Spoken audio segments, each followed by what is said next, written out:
One more. Picture mo, Elliot. Okay. Wait lang, te. Another one. 1, 2, 3. Here. Dahil nakatingin sa'yo, ha? Okay, thank you so much. Picture mo, babe. Picture mo. Tama na, girl. Here. Me. May nakatipi. Double winner with the sister. Sana po, mas na-pressure ako. Hindi ka sumama kay mga ate mo. Bukas Hindi pa. po, very supportive naman with my family. Very happy with the news. And she's very happy as well kung tinanggap niya. So, we're just very supportive all the way till her last stream this year. So, hopefully it will be a positive read till November yata or October yung last the Miss Grand International. Is it a pressure for you? Of course! Siyempre, pressure pa din. Lalo na now that she's the first Miss Grand International from the Philippines. Joining Miss Grand.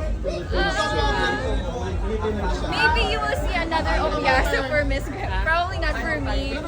Maybe another pageant.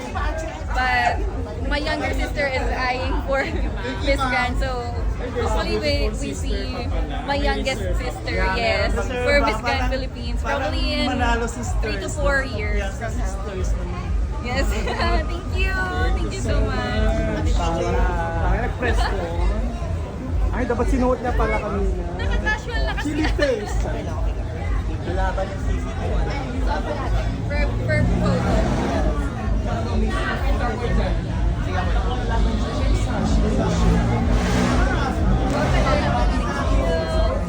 Ay, ano mo na, oh.